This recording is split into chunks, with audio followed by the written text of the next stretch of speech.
പുതുയുഗ യാത്രയുടെ സമാപന സമ്മേളന ഉദ്ഘാടനം മാത്രമല്ല, കേരളത്തിലെ UDFന്റെ തെരഞ്ഞെടുപ്പ് പ്രചരണത്തിന്റെ ലോഞ്ചിങ് കൂടിയാണ് നാളെ. ഒരൊറ്റ പ്രഖ്യാപനം അത് നടപ്പിലാക്കി കൊടുത്തിരുന്നെങ്കിൽ നമുക്ക് വിഷമമില്ലായിരുന്നു. വയനാട്ടിലെ കല്ലിട്ടതിന് ശേഷം ബാക്കി എന്ത് സംഭവിച്ചു എന്ന് ഒരാഴ്ചയ്ക്ക് ശേഷം അവിടുത്തെ കാഴ്ച നമ്മൾ കണ്ടതാ.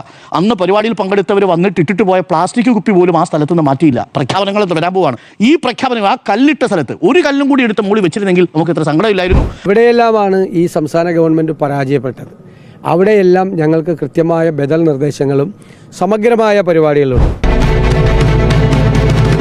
ഈ കാണുന്ന പ്ലാസ്റ്റിക് കുപ്പികളും മാലിന്യങ്ങളും ഒരു വാഗ്ദാനത്തിന്റെ ബാക്കി പത്രമാണ്.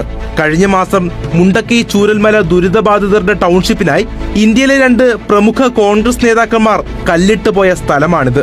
ഒരു പണിയും ഇവിടെ തുടങ്ങിയിട്ടില്ല. ഇങ്ങനെയല്ല ദുരന്തം നേരിട്ട ഒരു ജനതയോട് ഒരു ഉത്തരവാദിത്തപ്പെട്ട പ്രസ്ഥാനം കാണിക്കേണ്ടത്. ഇപ്പൊ എന്തിനാ പാറ പൊട്ടിക്കൽ ഉദ്ഘാടനം ചെയ്യാൻ ഒരു മുഖ്യമന്ത്രി പോണത്? അത് ആ പാറ പൊട്ടിക്കുന്ന തൊഴിലാളികൾ ചെയ്താൽ പോരെ? മുഖ്യമന്ത്രി അല്ലല്ലോ പാറ പൊട്ടിക്കുന്നത്. ഞങ്ങളന്ന് പറഞ്ഞത് അന്ന് എൻവയൺമെന്റ് ഇമ്പാക്ട് അസസ്മെന്റ് ഇല്ലാതെ ഈ പരിപാടി നടത്താൻ സമ്മതിക്കില്ലെന്നാണ് പറഞ്ഞത്. ടണൽ പ്രോജക്റ്റ് വയനാട്ടിൽ പെട്ടെന്ന് എത്താൻ വേണ്ടിയിട്ടുള്ള ടണൽ പ്രോജക്റ്റ്, അതിനൊക്കെ ഞങ്ങൾ എതിർക്കും, ശക്തിയായി ഞങ്ങൾ എതിർക്കും, ഒരു സംശയമില്ല.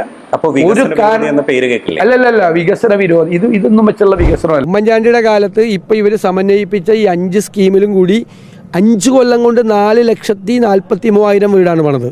കഴിഞ്ഞ സർക്കാരിന്റെ കാലത്തെ അവസാന നിയമസഭാ സമ്മേളനത്തിൽ 2016 ഫെബ്രുവരി 24 നക്ഷത്ര ചിഹ്നമിടാത്ത ചോദ്യം 3204 മുഖ്യമന്ത്രിയോട് കോടിയേരി ബാലകൃഷ്ണൻ ഒരു ചോദ്യം ചോദിച്ചിരുന്നു.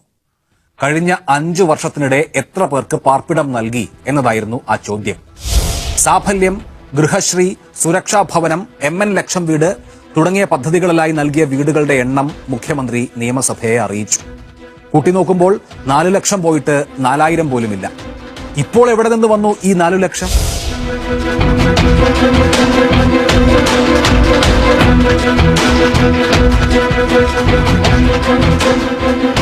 പ്രഖ്യാപിച്ചിട്ട് കാര്യമില്ല.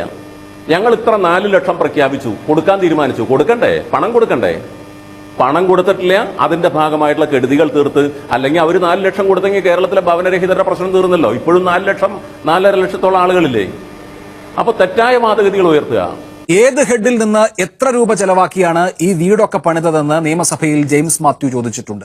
4 ലക്ഷം വീട് പണിതെന്ന് തെളിയിച്ചാൽ പൊതുപ്രവർത്തനം അവസാനിപ്പിക്കാം എന്ന വെല്ലുവിളിയും. പ്രതിപക്ഷവും ഉമ്മൻചാണ്ടിയും ഈ വെല്ലുവിളി ഏറ്റെടുക്കണം. ഇപ്പോൾ ലൈഫ് പദ്ധതി പ്രകാരം വീട് കിട്ടിയവരുടെ പട്ടിക പ്രസിദ്ധീകരിച്ചതുപോലെ കഴിഞ്ഞ സർക്കാരിന്റെ കാലത്തെ പട്ടികയും പ്രസിദ്ധീകരിക്കട്ടെ. കിട്ടിയാ? ഇല്ല, ചോദിച്ചു വാങ്ങിച്ചു. പോവാ.